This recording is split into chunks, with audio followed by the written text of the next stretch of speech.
할렐루야. 오늘 하루도 주님의 은혜가 함께하는 귀한 삶이 되시고 성령의 인도하심 속에 하나님의 거룩한 은혜를 경험하는 삶이 되시기를 바랍니다. 먼저 13장 1절입니다. 13장 1절. 너희 중에 선지자나 꿈꾸는 자가 일어나서 이적과 기사를 내게 보이고. 아멘. 선지자나 꿈꾸는 자, 여러 가지 환상과 계시, 그것은 믿음을 향한 도구입니다. 그런데 그것이 오히려 우리의 믿음을 흔들어 놓을 때가 있습니다. 그래서 어떠한 꿈이나 어떠한 예언적 사역을 보면 그것이 은혜가 될 때가 있지만 그것이 오히려 우리의 믿음을 하나님을 떠나게 하는 게 있습니다. 그 기준이 무엇입니까? 하나님을 향한 믿음입니다. 여러 가지 환상과 기적과 능력, 이적을 통하여서 우리가 주님께로 더 가까이 나아간다면 그것은 은혜로운 성령의 역사입니다. 그런데 오히려 그것이 하나님을 떠나게 되고 하나님께 가까이 오는 것을 멀어지게 한다면 그것은 오히려 득이 되는 것이 아니라 악이 되고 있다는 겁니다. 어떠한 사람들이 기사와 환상과 역사를 보면서 하나님께 여러분을 가까이 가게 한다. 그것은 성령의 역사입니다.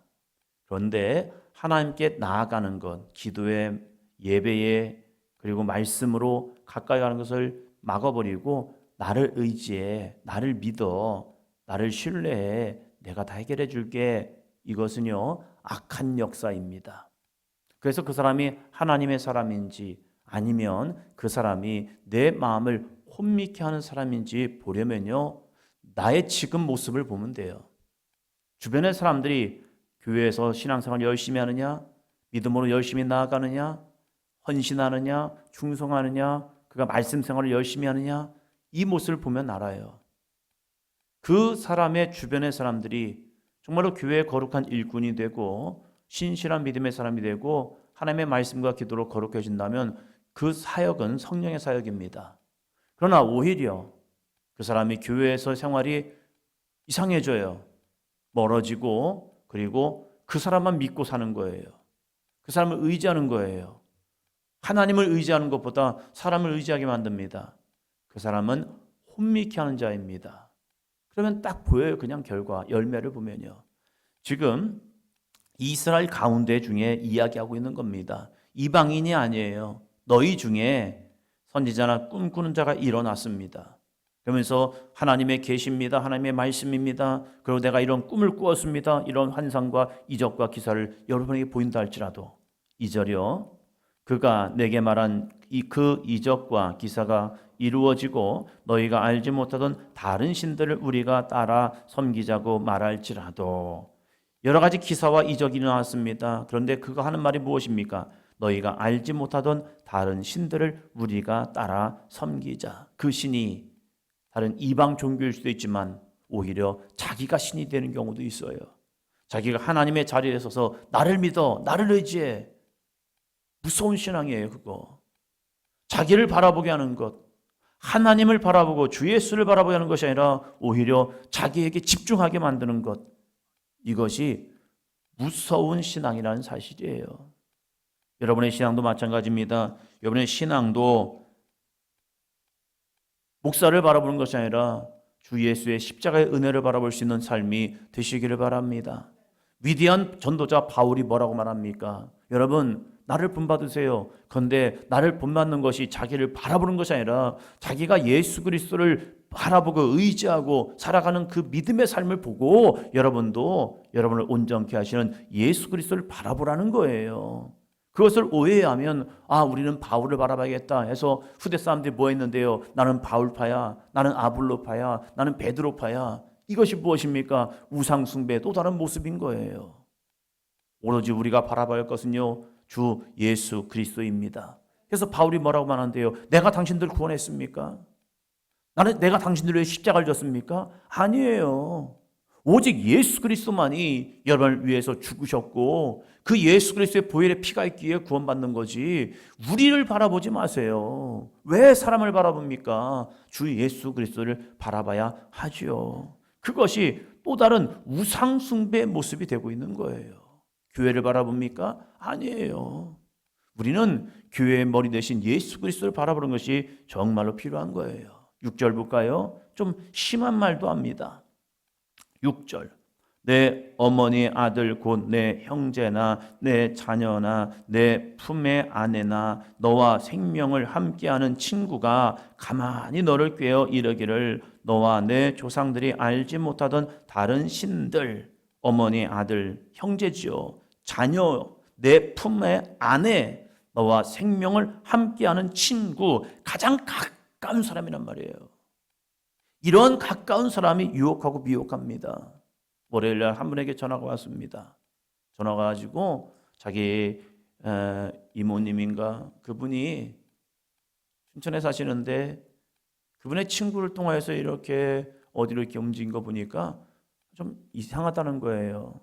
집에 알리지도 말고 뭐 모임을 하는데 교회 모임을 하는데 알리지도 말고 하면서 이런저런 말을 하시더래요. 딱 느낌이 있잖아요. 아, 그렇구나.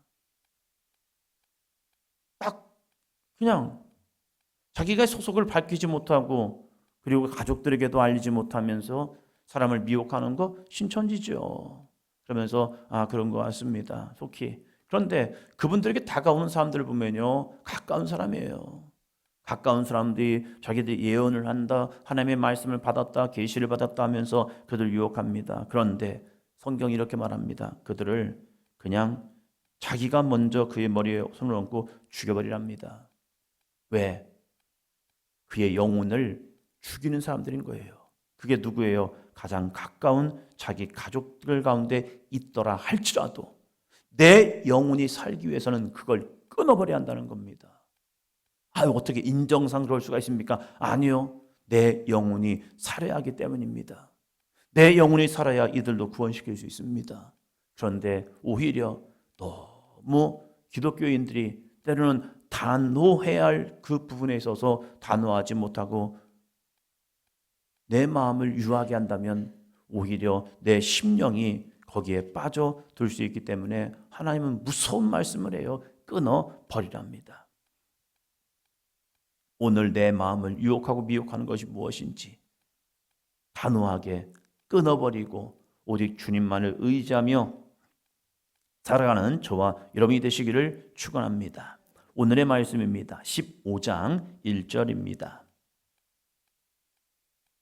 15장 1절. 매 7년 끝에는 면제하라. 면제 무엇입니까? 완전히 나에게 빚을 지었던 사람의 빚을 해결해 주는 겁니다. 조건 없이 그냥 탕감해 주는 것 면제입니다. 내가 누군가에 꾸어졌어요. 꾸어졌는데 그것을 면제한다? 나에게는 엄청난 손해입니다. 그런데 이 15장의 모습을 보면 면제도 있고 그리고 종을 놓아주는, 종을 풀어주는 그러한 것들이 있습니다. 그러니까 여기서 면제라는 것은 우리가 가까운 사람에게 뭔가를 꾸어줄 때 이런 말을 합니다. 가까운 사람이 뭔가를 꾸어줄 때는 그냥 주었다고 생각해. 그 정도의 금액이 있잖아요. 내 전 재산을 털어서 주는 것이 아니라 어려운 사람, 힘든 사람에게 꾸어주는 데 있어서 그 가까운 사람에게는 못 받아도 괜찮다라는 그러한 자기들만의 기준이 있을 거예요. 누군가에는 10만 원도 될 수 있고 누군가는 100만 원도 될 수 있고 누군가는 그 더 많은 돈도 될 수 있겠죠. 가까운 사람에게 내가 그걸 주었다 할지라도 그것을 이 사람이 못 갚아요. 그래서 관계가 깨지지 않는 그런 금액들이 있을 거예요. 이런 금액을 자기 동족에게 가까운 사람에게 주었을 경우 근데 그 사람이 그걸 갚지 못해요. 갚지 못했다고 해서 7년 때는 그것을 그냥 지워버려. 이 얘기하고 있는 거예요. 목사님, 큰 돈은 어떻게 되는 겁니까? 그때는요, 이 이스라엘 사람들이 양심이 있어요. 기본적인 하나님 앞에 신앙적 양심이 있어가지고 큰 돈을 빌리잖아요. 그러면 그거에 대한 값을 합니다. 그게 뭡니까? 스스로를 그 집에 종으로 가서 수고해주고 애써줍니다. 이스라엘에게는 일을 함에 있어서 품꾼이 있고 종이 있습니다. 이 두 관계가 있어요. 품꾼은 매일 일을 해서 그 돈을 받는 사람들입니다. 그럼 어떤 집에는요 종도 있어요. 그것이 외국에서 데려온 종이 아니라 히브리인들, 이스라엘 종들이요. 이들은 스스로 자기가 많은 채무를 감당할 수 없기 때문에 이 채무에 대한 값을 지불하기 위해서 스스로 그 집에 종이 되어서 내가 몸으로 당신 집에 가서 열심히 수고해 주겠습니다 해서 그 집에 종이 되어서 살아가요. 그리고 나서 제7년 때에 면제년이 되었을 때에 이 히브리 사람은 자기 동족 히브리인을 면제시켜 줍니다. 왜? 지금까지 와서 수고를 해줬기 때문에. 품꾼보다 더 많은 일을 해준 거예요. 왜? 그는 집에 거하면서 계속 일을 해준 거잖아요. 그렇기 때문에 품꾼의 2배, 3배의 일을 해줬기 때문에 이제 면제년이 되면 그때 풀어줘 이 얘기하고 있는 거예요. 그러나 1절에서 말하는 이 면제라는 것은 많은 자기에게 해를 끼치는 그러한 금액이 아니라 어느 정도 내가 이들에게 나눠줄 수 있는 그러한 면제, 돈, 이 부분에 있어서 이가 돈을 빌려놓고 갚지를 못하는 겁니다. 그러할 때 이 사람에게 있어서 면제년이 되었을 때에 면제해줘. 크지 않을지라도, 많지 않을지라도 자기에게는 손해인 거예요. 그래서 어떤 사람은 그것을 그냥 바득바득 해서 그 돈을 다 갚아 하는 사람도 있겠지만 하나님의 말씀에 순종해서 독촉하지 아니하고 그래 얼마나 힘들면 어려우면 이 돈을 못 갚을까. 그래서 그래 우리나라 인심인 것처럼 그래 줬다 생각하자. 그리고 그걸 지워버려. 그러면 손해잖아요. 근데 놀라운 이야기를 하십니다. 4절 5절 내가 만일 내 하나님 여호와의 말씀만 듣고 내가 오늘 내게 내리는 그 명령을 다 지켜 행하면 내 하나님 여호와께서 내게 기업으로 주신 땅에서 내가 반드시 복을 받으리니 너희 중에 가난한 자가 없으리라. 아멘.